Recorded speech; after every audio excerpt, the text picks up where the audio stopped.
The outbreak of war. In the days following the Veritan attack on the Vanguard, the Galactic Council chamber buzzed with an intensity that hadn't been witnessed for generations. Ambassador Solane's holographic image was projected from the Resurgence, the flagship of the human fleet. Solane's face was a rigid mask of restraint, his ice blue eyes glistening with a mixture of regret and determination. Across the chamber, Ambassador Varro of Veritas was an opposing image of fiery defiance. Solane spoke first, his voice echoing around the silent chamber. In the light of continued Veritan aggression, despite numerous attempts at a peaceful resolution, the Human Federation has no choice but to respond in kind. The humans, for the first time in our history, declare war. His words hung heavy in the chamber, a bleak echo marking the end of an era of peace. Varro, ever the orator, replied with thunderous fury. You push us into a corner, and then declare us the aggressors? We stand our ground, as we always have.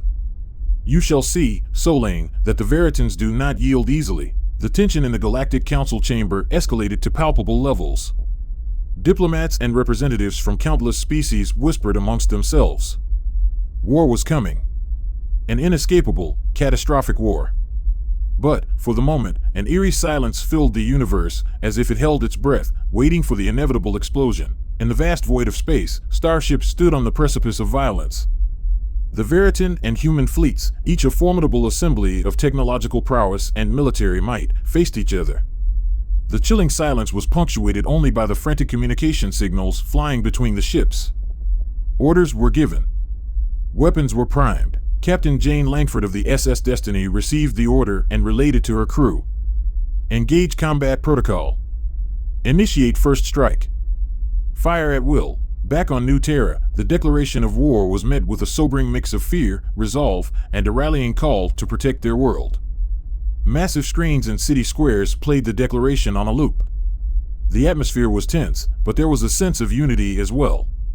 In houses, offices, and schools, people stopped their day-to-day activities, their attention captured by the gravitas of the moment. On Veritas, the reaction was similar, but tinged with a greater sense of outrage. The human declaration of war was seen as a blatant act of aggression against their sovereignty. The Veritans, a warrior race proud of their martial traditions, prepared for war with a grim determination. The sparks of war ignited, casting long and foreboding shadows across the galaxies. The echoes of peace were swiftly drowned out by the clamoring drums of war, their beats resonating across the cosmos. And as the fleets of humans and Veritans took their positions among the stars, the universe shuddered on the brink of a devastating conflict. First contact. As the first streams of light from the human proton weapons lit up the void of space, the waiting game ended. The human fleet, led by the SS Destiny, swarmed into action, their smaller, faster ships slicing through the void with a precision and agility that caught the Veritans off guard. Veritan ships, grandiose in their architectural beauty, luminescent against the backdrop of space, held their positions. They were larger, more intimidating, but they lacked the nimbleness of their human counterparts. Their response was a flurry of energy blasts, designed to overpower rather than outmaneuver. Captain Langford, her fingers dancing across the hollow controls, orchestrated a symphony of evasion and retaliation. Launch proton salvo on my mark, she commanded. Divert power to front shields. Navigation, keep us mobile. Across the human fleet, similar commands were issued. Each ship, acting both independently and as a collective, played its part. The human proton weapons, already proven in earlier confrontations, tore through the Veritan energy shields. A chillingly beautiful display of light and destruction unfolded as the energy blasts met the shields, bursts of light illuminating the void. On the Veritan flagship, the tone was markedly different. Our shields are failing, came the alarmed report. The Veritan command struggled to respond to the swift and deadly human assault.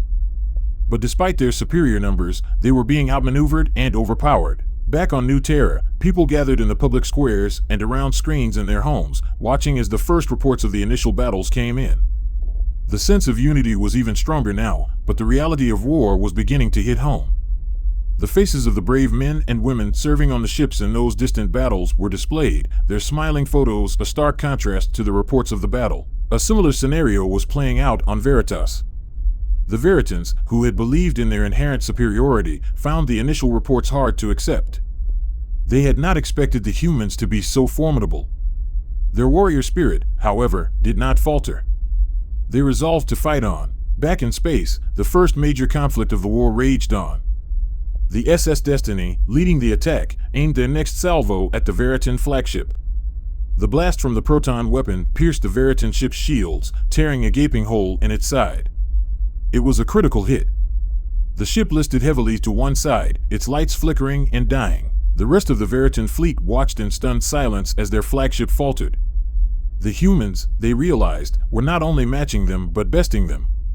Their energy shields were failing against the human proton weapons, their slower, bulkier ships unable to evade the swift human vessels. As the debris from the Veritan flagship drifted through space, the grim reality of the situation dawned on the Veritan fleet. The battle was far from over, but the opening act had been decisively won by the humans. But even as the human fleet celebrated their first victory, they were all too aware that the war had only just begun. The Veritans, caught off guard, would regroup and retaliate. The drums of war had only just started to beat, and the echoes of their rhythm promised a long and bloody conflict ahead. The first day of war ended, not with a sense of victory, but a sobering understanding of the long road ahead, the taste of victory and bitter defeat. The Veritans regrouped, their once imposing fleet disarrayed by the force of the human attack. They huddled in their meeting chambers, faces grim, eyes filled with the chilling reality of their defeat. Their belief in their invincibility had been shaken, but not shattered. They resolved to fight back. Back aboard the SS Destiny, Captain Langford stared out at the flickering lights of the damaged Veritan flagship. Her heart swelled with a mix of pride and apprehension. They had won the first round, but this was just the beginning. Set a course for the rendezvous point. We need to regroup and prepare for the next phase, Langford ordered. The ship hummed in response, shifting course, and slipped into the nebulous haze of a nearby gas giant's ring system. It was a strategic move, providing them with a natural defensive barrier while they regrouped and planned their next attack. On the Galactic Council stage, Ambassador Varov stood, his face grim. The news of the first conflict had reached them, and the Veritans had suffered. We underestimated the humans, he admitted, his voice heavy with regret. Our failure today should not be seen as the measure of our strength. We will fight back, and we will reclaim our dignity. Across the galaxy, on the podium in the center of New Terra's council, Ambassador Solane echoed his sentiments. Today, we have shown that we are not to be trifled with, he proclaimed, his voice resounding through the hall. But this is only the first battle in a war that may stretch on. We must stay united, stay strong, and we will prevail. The second day of war dawned with a new resolve. The Veritans launched a counterattack, their energy weapons blazing. The human fleet was ready. Their ships, already battle-hardened from the first day, responded with coordinated maneuvers that kept them one step ahead of the Veritan onslaught. The Veritans aimed for a quick victory, hoping to regain their lost ground, but the humans were relentless. A back-and-forth battle ensued, both sides pushing and pulling, a dance of destruction playing out on the grand canvas of space.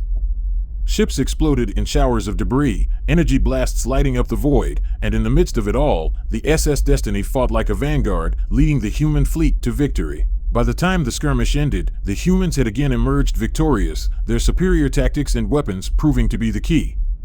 The Veritans retreated, their morale shattered, their fleet dwindling. On Veritas, news of the second defeat hit hard. The Veritans, a proud warrior race, found the losses hard to stomach. There was fear, doubt, and a sense of foreboding. Their leaders struggled to maintain control, to rally their people, to uphold the belief in their strength and superiority. Back on New Terra, the victories were celebrated. But with every report of a ship lost, of lives sacrificed, the reality of war sunk in.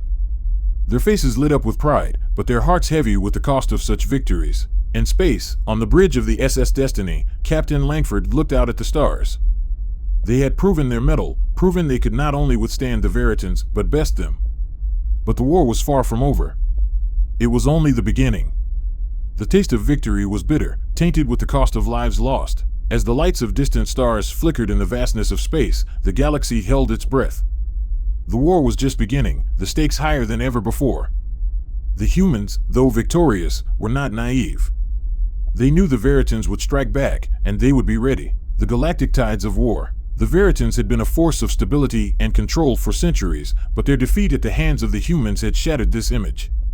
With each passing day, the fear of the humans' might and resolve spread throughout the galaxy. The Galactic Council found itself in a tumultuous position, attempting to maintain neutrality in the face of a war that threatened to engulf the whole galaxy. In the council chambers, Ambassador Solane took center stage.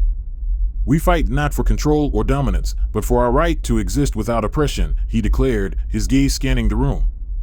A murmur of whispers followed, conversations oscillating between unease and respect. Meanwhile, within the Veritan command center, a strategic counterstrike was being planned.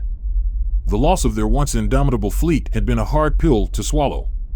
It was a critical blow to their pride and had resulted in a significant loss of their strategic assets.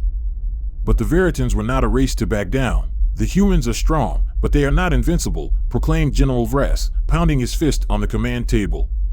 "Our next strike must be decisive and absolute. We need to utilize our superior numbers and raw power, surprise them with a blitz attack." His eyes sparkled with the fire of determination. The Veritans rallied around his rallying call, their spirits rekindled, their resolve hardened. Back aboard the SS Destiny, the celebration of their victories was short-lived. They had emerged victorious from the initial clashes, but the cost had been high. They knew the Veritans were still a formidable enemy and wouldn't be defeated so easily. Preparing for the onslaught they knew would come, Captain Langford instructed her crew to maintain high alert. "Our enemy is wounded, and that makes them more dangerous. We cannot let our guard down," she said, her gaze hard and unwavering. The humans knew they were in uncharted territory, their small fleet against the might of the Veritans.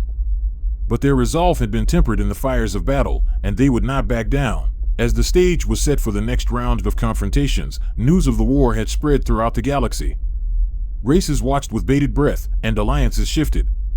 Some minor races, long oppressed under the Veritans, even reached out to the humans, offering aid and resources. Back on the Galactic Council, tensions were high. The council members were aware that their next decisions could shape the fate of the galaxy.